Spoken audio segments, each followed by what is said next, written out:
What is up, my party people?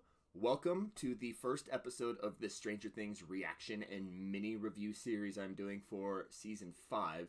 In this episode, we will be covering chapter 1, The Crawl. As we do these videos, these reactions, basically I will just have some of the content here and there playing in the background, and then I will react to that scene as we're going. And then at the end, we'll talk about the episode as a whole. We'll just talk about things I liked, things I didn't like, what I think it's setting things up for going forward into Volume 2, and so on and so forth. So without further ado, let's get started with Chapter 1, The Crawl.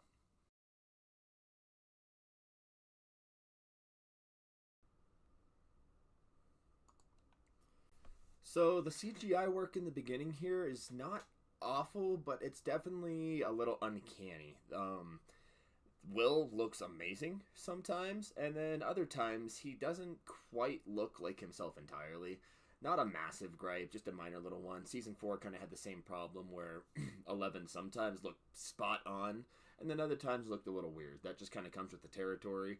I'm just glad that they found a way to reintegrate the original happenings from season 1 via CGI and another child actor. So, little gripe, but overall, I'm really glad they included this. I love the Demogorgon's freaking design. As they've gotten further along with this series, I do think a lot of the CGI has gotten better and better. And this season especially, the Demogorgons look mean.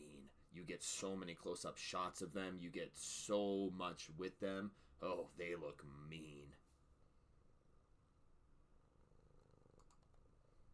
Kind of going with that too, I also really enjoy kind of the natural progression we've gotten for the Upside Down. I know it was a lot scarier per se in the first season, but it's just because we didn't really know what was going on. We didn't really know what it was all about and stuff. I love the fog effects. I really like the spore work that they've done. I know that's a big reason why it takes so long for them to do the post-processing effects and all of that for the Upside Down, is because they add so much of that by hand.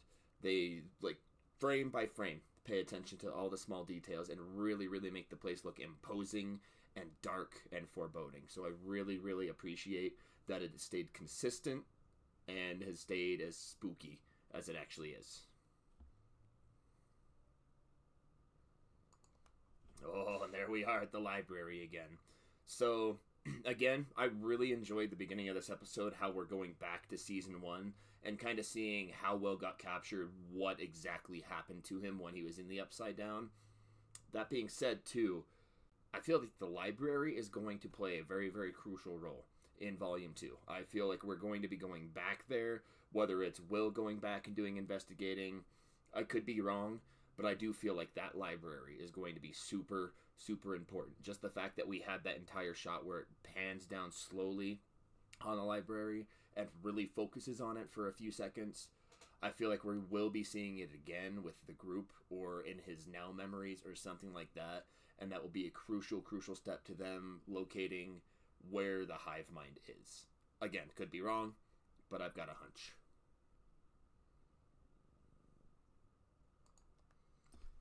So, the wording there specifically, we're going to do such beautiful things together, William.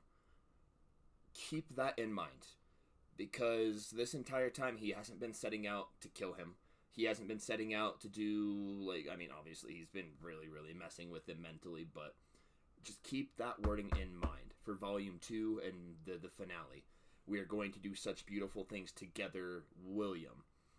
I feel like things are about to get way uglier and way worse for Will before they do get better because of that exact phrasing. We're going to do beautiful things together. Again, could be wrong, but that's kind of how I'm taking that. Chapter 1, The Crawl. It all starts here. It makes me so sad that this is going to be the last time we see that initial episode opening. The first episode of Stranger Things, guys. It's alright. It's going to be such a great ride.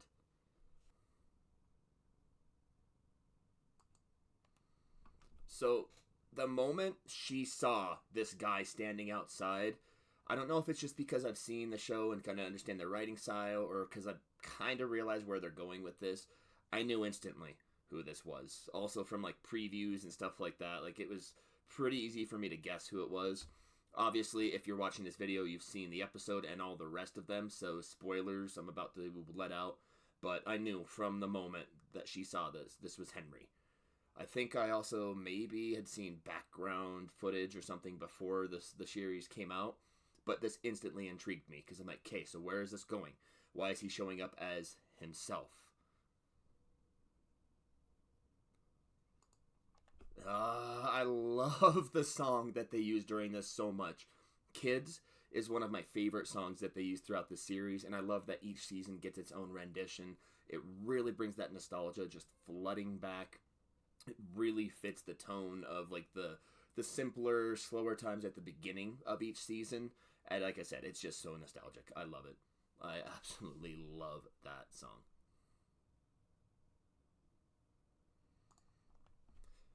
So, two things in this scene.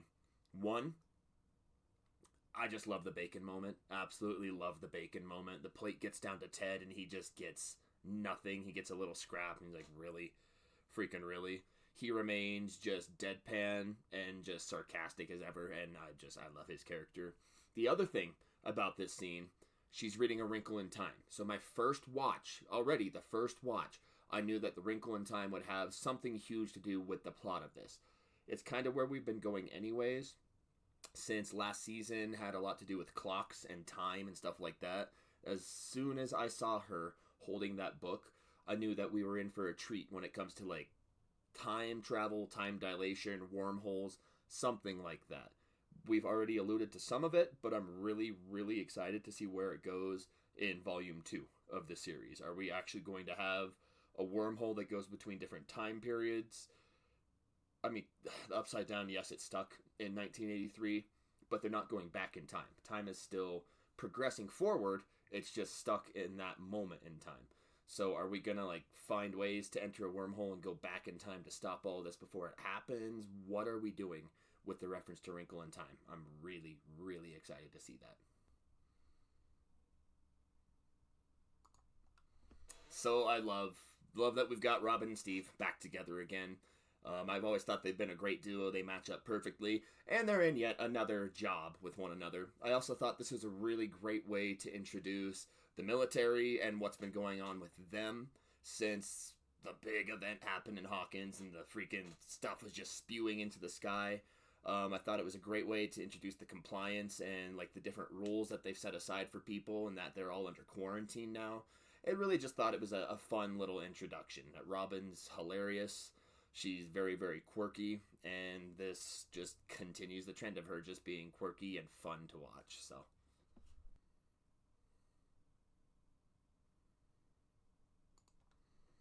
ugh.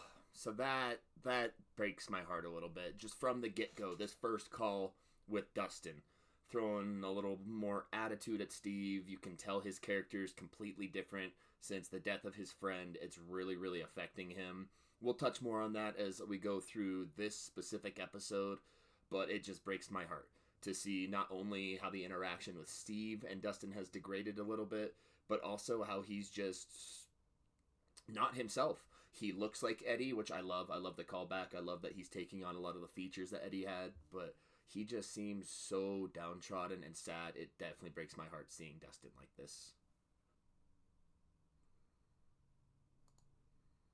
Ugh. So again, kind of just talking about Dustin, that little scene with the bullies where he's poking the bear with the Hellfire shirt on. I really, really love that he's paying homage to Eddie, but he's definitely like just intentionally poking the bear when it comes to the bullies in this episode specifically. It also is super heartbreaking seeing how he's reacting to his friends, how he's interacting with them. Like, no, you guys aren't listening. He's like almost intentionally, not intentionally, I don't want to say, but he's distancing himself from his friends. He's so hurt that he's completely lost. He doesn't know where he is, like what he's doing, figuratively, of course, but it's just so sad to see Dustin like this.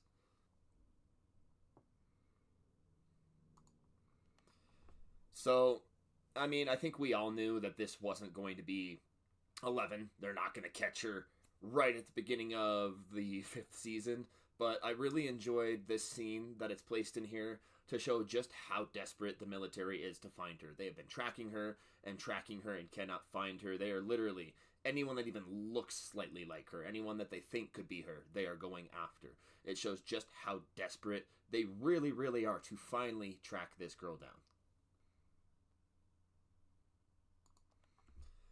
So, on the other side of things, I really, really like how this shows how desperate and how serious this is to Eleven. I really, really know that she is just downtrodden and beating herself up after the massive defeat they had at the end of season 4 and the portals ripping wide open. So I really enjoy how this shows how serious she is about training up and perfecting everything perfectly so she can go after Vecna being her most powerful, best self, essentially. So, this is entertaining, but at the same time, it is kind of getting tired at this point. The whole love triangle, Steve vying for Nancy's affection versus Jonathan. I get it. It's good entertainment. It's been something since the beginning of the series when Jonathan was taking pictures and was kind of obsessing over Nancy in the first season. And I don't hate it, but oh my god, how much longer are, as Robin says, these Neanderthals going to vie for Nancy's attention? Come on, guys.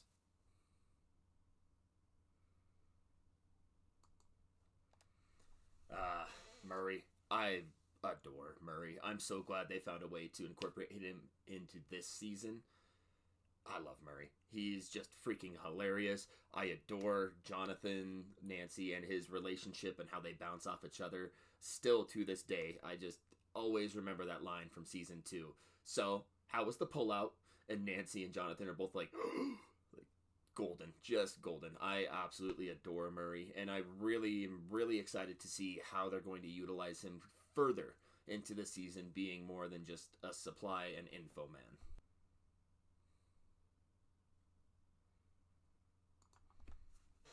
So I thought this was so clever. This part, the first time I watched this episode, I was just smiling ear to ear. I thought this was so clever that they disguise the times, the locations, what area they're scouring, all of that when she plays this song in this movie trivia. I thought it was super, super clever. I really thought it was an inventive way of them doing it, and it helps them kind of keep a low profile with the military actively listening, but they all know the signal. So I really, really enjoyed this moment. I am hoping going forward they still have more coded messages over the radio to interact with one another. Honestly, I don't know how that's going to work. Again, spoilers with the way episode 4 ended.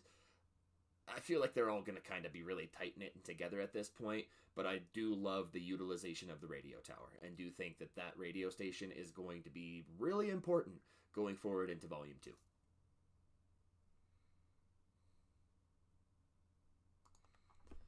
So, I didn't dislike this scene. I like how they explain stuff and they kind of tell us what a crawl is.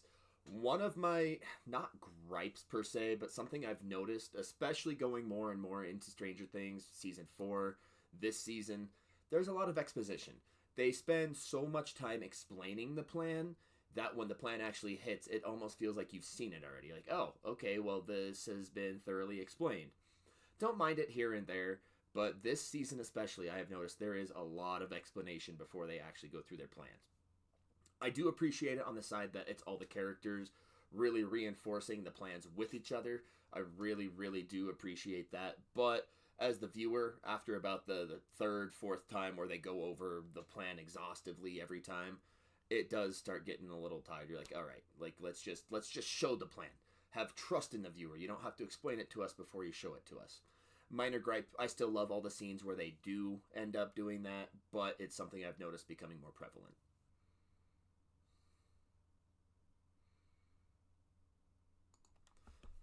So I find this really, really interesting that there's kind of a parallel here where Chrissy and Eddie meet in season 4 at this table is the same place where Will has his first vision this season. I really, really liked that parallel. I really enjoy that they use that same location. And I do wonder, like, is this place going to have any significance at all going forward? Is it just a plot device right now to basically where they have their first vision, or is there going to be more in this location? Just a little thought. It probably isn't going to mean anything down the line, but I did really, really think that was neat how the location is the same where Chrissy had her first vision versus Will having his first vision.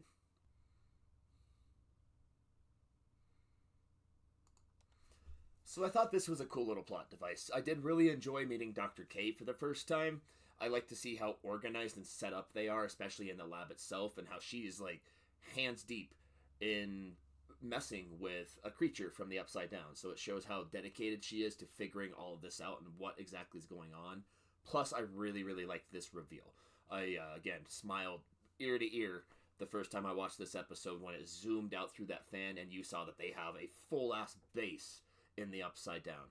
It really, really escalated things, and I really enjoy how now it is showing that the military isn't messing around. They're not just tracking 11 in the background. They are fully committed. They are all in. They kind of know, not entirely, but they kind of know what's going on, and they are going to be a major part of this season. I really, really enjoyed that reveal.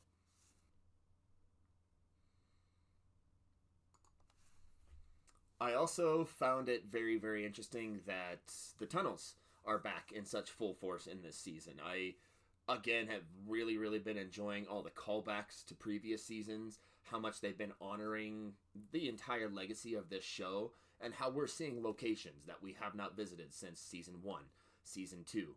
I don't remember entirely, but I don't think we've been to the tunnels since season 2. So it's really refreshing. It's super, super nice that we're back and they're utilizing all of these tunnels that were such a big role in season 2. I thought that was pretty neat.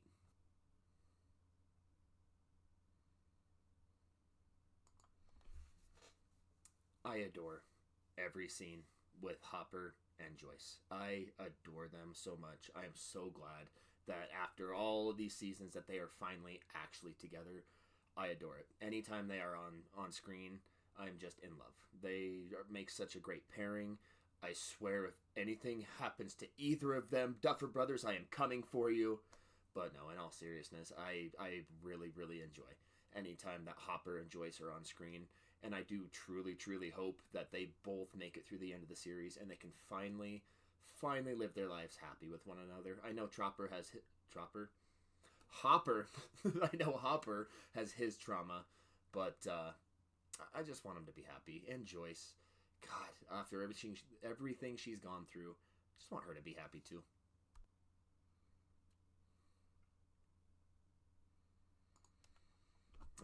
And again, Dustin poking the bear. I get that he's in a very painful place, but Dustin, man, why you've got to be doing stuff like this? Why you got to be poking that bear and just antagonizing? Like, come on, man, come on.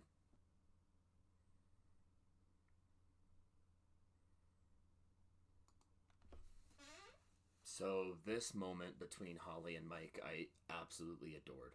We really, in previous seasons, we didn't get interaction between Holly, Mike, Nancy, all of that. And in this season, I thought that this scene was this crucial, like absolutely crucial. I'm so glad that they put it in. It's so awesome seeing him picking her up and trying to ease her burdens a little bit. Like, no, monsters aren't real. He very, very much knows monsters are real, but he's trying to help his sister.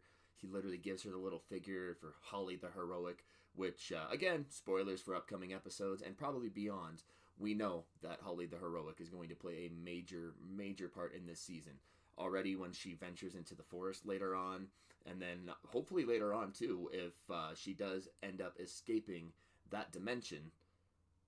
Really, like I think Holly the Heroic is going to play a major, major part, and she's going to refer back and call herself Holly the Heroic many times. I think without this speech and without him pulling her up by the bootstraps, essentially, we wouldn't have as many of the moments as we do with her. So I do think this is a crucial conversation, and I'm really, really glad that they included this wonderful, wonderful moment between brother and sister.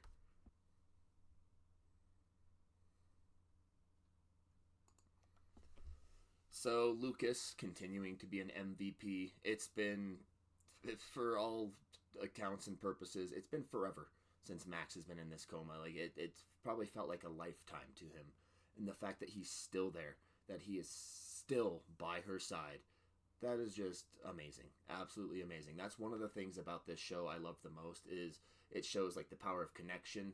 It shows just how much friends stick with each other and how being part of the party, being part of the group, you love each other like family. I really, really adored this scene. I got some just insane feels the first time I watched this episode. I love that he has not given up on Max and that he's still there every day by her side. Like MVP Lucas.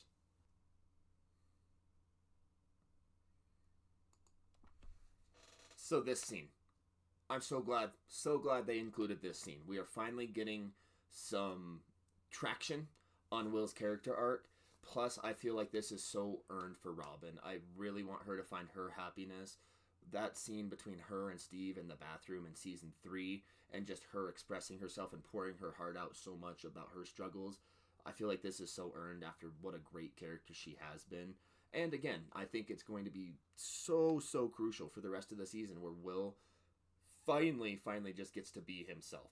So I'm really glad they included this scene to really start and reinforce that character arc for Will that we've just been kind of hinting at here and there. But now we're officially committed and we're going forward with his full character arc.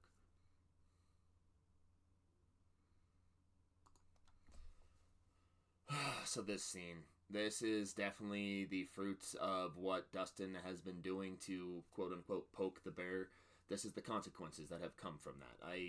Breaks my heart just seeing him getting beaten just to a pulp. But at the same time, like, I don't want to say he earned this, but he definitely, like, he kind of asked for it, poking the bear the way he did. But on the other side of that, so this conversation they're having about prismatic spray and about defeating Vecna with the violet prismatic spray that causes violet, is that going to have any sort of bearing whatsoever going forward? So are they going to be like, are they going to use ultraviolet lights? Are they going to use heat? Like, what are they going to use for, like, prismatic spray to help take down Vecna? It might be foreshadowing. It might not be foreshadowing. In this series, they do a lot. They lay breadcrumbs down here and there. So I'm really curious as to if this has any bearing or any hints as to how they're going to take down Vecna or attempt to take down Vecna, whatever would represent prismatic spray.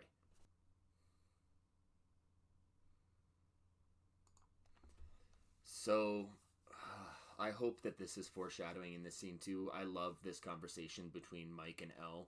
It's kind of the last bastion, the kind of last calm moment between them before just everything hits the fan. And I really like the two things he says. Basically, like, oh, what? After you demolish Vecna, and then in my campaigns, if the party wins, they all live happily ever after. They don't return to their village. They go off and start a new life. So is that foreshadowing? Is our party... I mean, I'm really hoping for a happy ending. I'm really hoping that they resolve things nice and it's just not death and destruction. I don't think they're going to end the series that way. But I really hope this is foreshadowing where Eleven and Mike do get to be happy. Where they all defeat all of the forces. They get rid of the Upside Down. And then they leave Hawkins because they're tired of dealing with it. There's too many bad memories associated with that place. And they all move on. And they go their separate ways, essentially, into a new world. I don't know if that's going to be how it ends. I don't know if that's going to be how it happens. But I'm really hoping that is some foreshadowing where they do get to live happily ever after.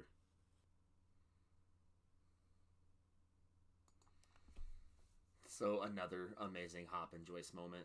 You get more beautiful every day. I freaking love them. Again, Duffers, if anything happens to either of them...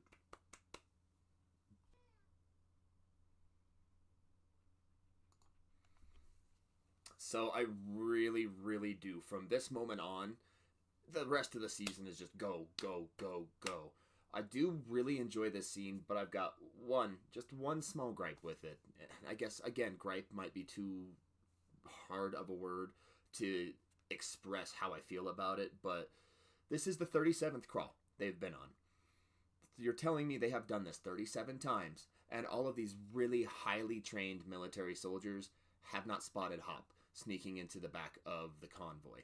Granted, yes, there's a lot of dust everywhere. There's burning going on, so there's debris. There's probably spores flying through the air. There is a lot going on, but requires a little bit of suspension of disbelief that they have done this 37 times and Hop hasn't been caught. Just a small little gripe, small little complaint. I still really, really love this scene, but I found that kind of interesting. I'm like, dang, you're a pretty stealthy guy, Hop. Yeah, doesn't really matter that much.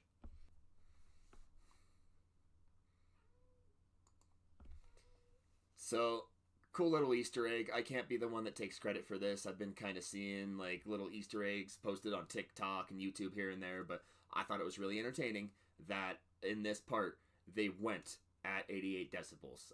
That might not be a reference, but I'm sure it is. They pepper that stuff all throughout. 88 miles per hour in the DeLorean and Back to the Future. They go on 88 decibels in the van on here to track the upside down signal. I thought that was kind of cool.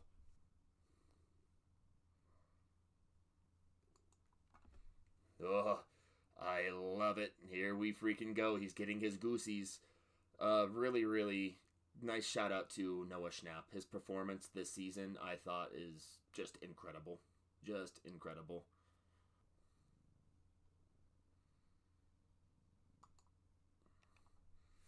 So, the Demogorgon attack on this part, on the convoy. Gosh, it happened so fast. It is so brutal. It is definitely one of my favorite scenes in this episode, just because everything started. They're doing this crawl. It's all calm. They think everything's going well. And then just boom, all of a sudden, a Demogorgon's on top of them. It just annihilates the heck out of the force. And it sets us up for what's to come, basically.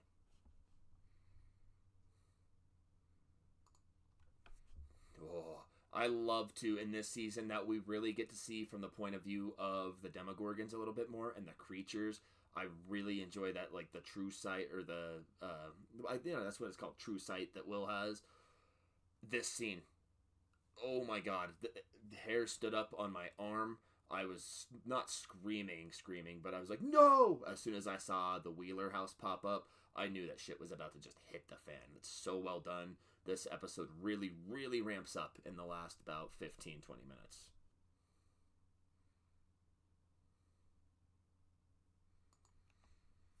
Oh, and then that goosebumps too. Like, I saw it. I saw the Demogorgon. It's coming for them. As soon as he looks up at Nancy and you just see her expression just drain on her face, you just feel bad for her instantly. She's like, oh my god, what Vecna told me is true. He's going to kill my family. Oh my god. Like, just brilliant. Brilliant writing. Goosebumps. I love the ending of this episode.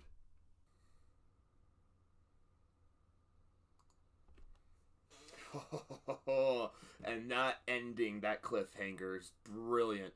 So, a couple things before that. When you see Ted golfing, just hitting the ball outside, I was convinced the first time I watched that episode that Ted was going to eat it. Just right then and there. I thought that the Demogorgon was going to, like, jump up through the ground and just take him down. And I'm glad that didn't happen that way. But I was convinced the first time I watched the episode. And then kind of seeing Karen do her thing where she's just drunk and wandering around and stuff really, really, really hammers the terror home of like all of this is happening to Holly right now. And her mom's just drinking it away. She's a lush. And then that ending. I love how it escalates from the light, her nightlight flashing to the light bright, which, hey, little callback for season 4 when they use the light bright to communicate with each other through the upside down in the real world. And then the ending, oh my god, it just comes crashing through the ceiling. Holly screams and then it just screams back at her. I love that cliffhanger. I thought it was so well done, and it made me want to immediately watch episode 2. So, Stranger Things 5, Chapter 1, The Crawl. All in all, a really, really good episode. I did really, really enjoy it. Few just little complaints here and there. Complaint might not even be the right word, but just a few things I noticed that I'm not as into with the episode is, first of all, with how we were left at the end of season 4, which is fire and brimstone, just all sorts of just black clouds in the air, the ground just torn apart, torn open, the portal open, all that. It's weird starting this episode with the slower pace that we did. I did think that starting, it was just going to be dire circumstances from the beginning. I do understand them needing to reintroduce things, introduce new characters, new moments, and stuff like that. So I'm not going to fault them for it. I thought the episode was still extremely, extremely well done. But it just seems like after the super dire circumstances at the end of season 4, we get that time jump, and it seems like most things other than the quarantine are just kind of back to normal. A lot of characters are kind of just acting normal and not like things are about to hit the fan. That just was a little weird to me. Related to that, I understand he's going through a lot of pain with the whole he loves Nancy and Dustin is distant to him, so not only does he not have the woman he wants, the woman he's pining after, and his friends not talking to him anymore, but Steve, man, his characterization has kind of changed and started to revert back to how he was during season 1. This kind of snippy, short-tempered, impatient guy. Again, not going to fault him for it because I understand why he is the way he is right now with just everything that's going on in his life. And that's good character writing when characters aren't just the same every single season. That shows character growth. That shows that the characters are evolving and they are actually feeling the feelings and the events that have happened to them. So I'm not going to fault them for that, but I did feel like Steve was just a little temperamental and kind of mean-spirited this episode. On top of all of that, really, there's not a whole heck of a lot else that I have to like gripe about that much. Again, there's the whole Dustin side of things, but again, I fully understand why he is the way he is right now. He just went through an ultimate trauma. He saw his friend die in front of him. He held him in his arms as he died. That affects you. So all in all, for Chapter 1, The Crawl of Stranger Things Season 5, I would give the episode a solid 7.5 out of 10. The setup is a little bit slow, understandable when they're, again, setting up an entire season of craziness that's about to happen. But as I kind of said before, just after the dire circumstances at the end of Season 4, it just feels like a kind of weird tonal shift. Not a massive deal, but, you know, that takes it down a little bit for me. Other than that, though, I mean, it was an absolutely great episode. Not a lot of gripes with it. I really like what it's setting up for us, and that ending was fantastic. So yeah, I would definitely give this episode a solid 7.5 out of 10. With that being said, guys, that ends our first episode of our Stranger Things reaction, analysis, and review. I hope that you guys enjoyed this vibing, this hanging out, and just watching the episode with me. I appreciate all of you so much for stopping by and just hanging out. If you did enjoy this video, please consider subscribing to the channel, liking this video, and commenting down below. I would love to enter a dialogue with everyone. Tell me your theories. Tell me things you liked about the episode, things you didn't like about the episode. I am completely open. I want to talk to you guys. So please, don't be afraid to comment down below. With that being said, one more time, guys, thank you so much for supporting the channel and stopping by. I love you all so much. And until next episode, peace.